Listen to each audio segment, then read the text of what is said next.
First aid చేస్తాను madam. Pain ఉంటుంది, కొంచెం ఓర్చుకోండి.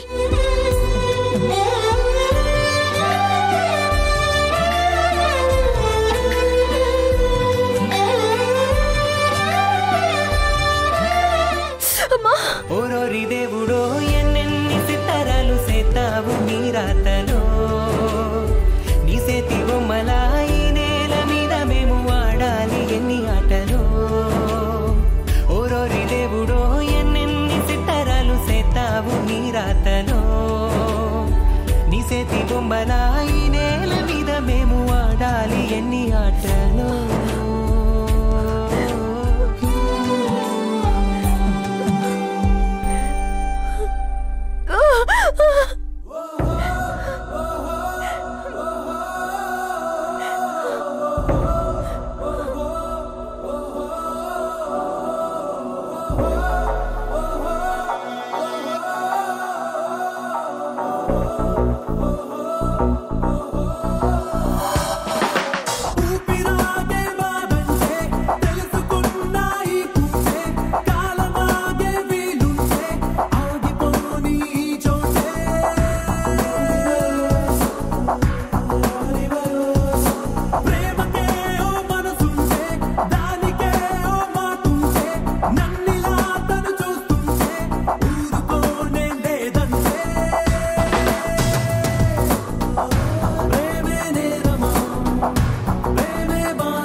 కొంచెం ఓర్చుకోండి మేడం.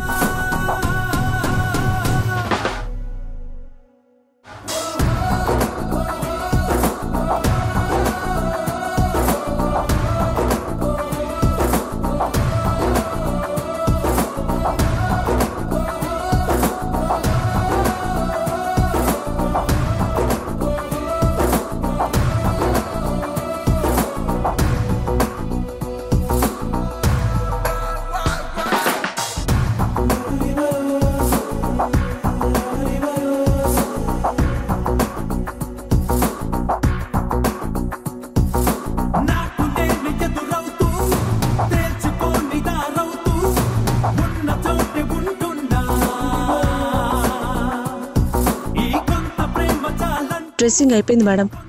ఇంకో 2 days డ్రెస్సింగ్ చేయించుకోండి మేడం.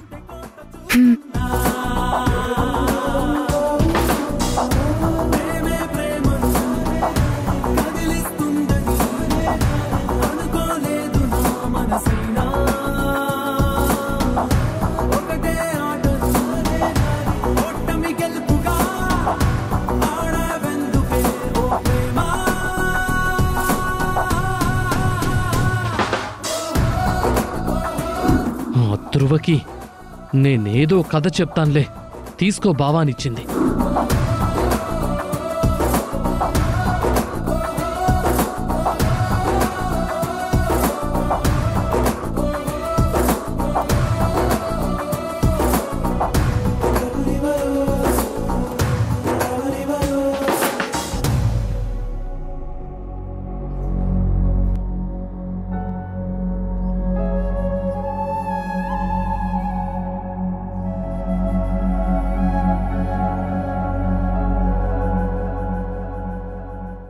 ఫస్ట్ ఎయిడ్ అయిపోయిందా? సరే, నందితను చూద్దాం పదండి.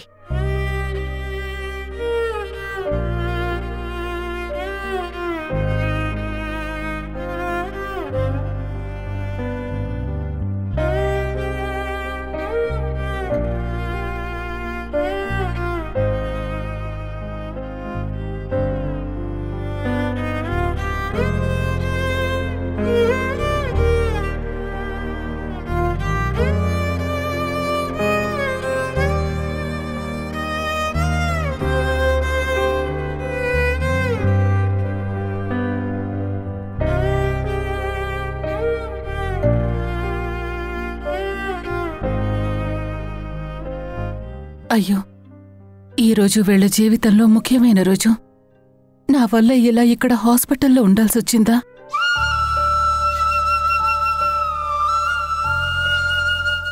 నందిత, డాక్టర్ నిన్ను ఎక్కువ టెన్షన్ పడొద్దు అని చెప్పారు. అత్త, మమ్మల్ని అందరినీ కంగారు పెట్టేశావు.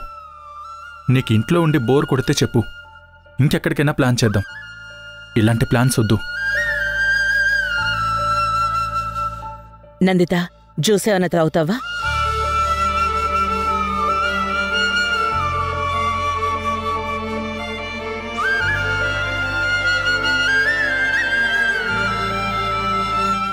ఏంటి నందిత?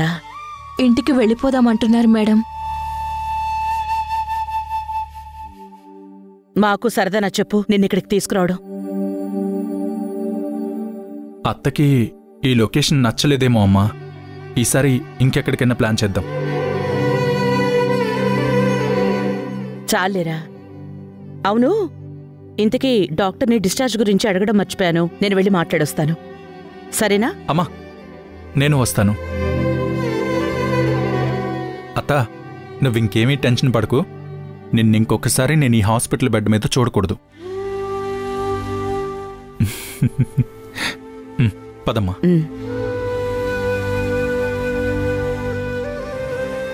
నేలాంటి భర్తని వసుంధరకిచ్చాక ఇక నాకు దిగుల్లేదు.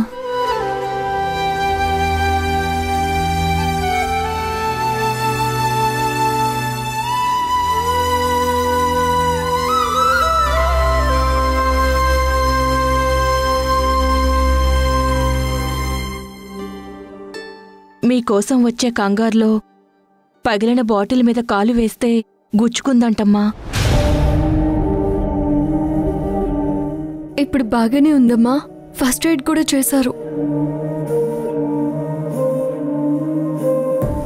సరే, మీరు మాట్లాడుతూ ఉండండి.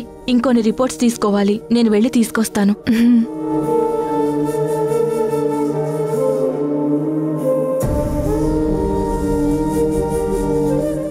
ఏమైందమ్మా?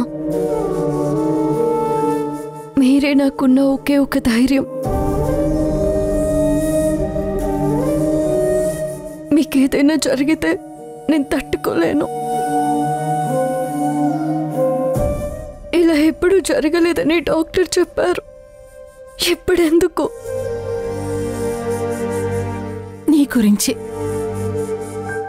తెలియకుండా మనసంతా ఒక అలజడి. అంతా మంచి జరుగుతుంది అనుకునే లోపం ఏదో ఒక కష్టం. సంగీతలో నీ మీద పడ్డ నిందకి ధ్రువ నిలబడతాడని కల్లో కూడా అనుకోలేదు.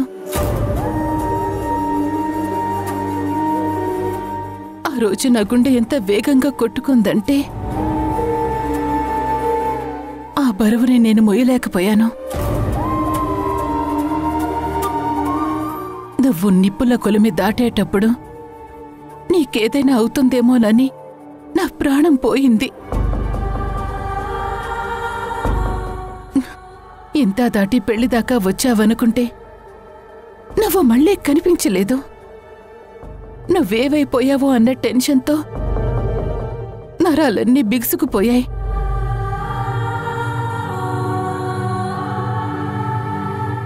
మళ్ళీ నాలో చలనం ఆగిపోతుందేమో అన్నంత భయం వేసింది.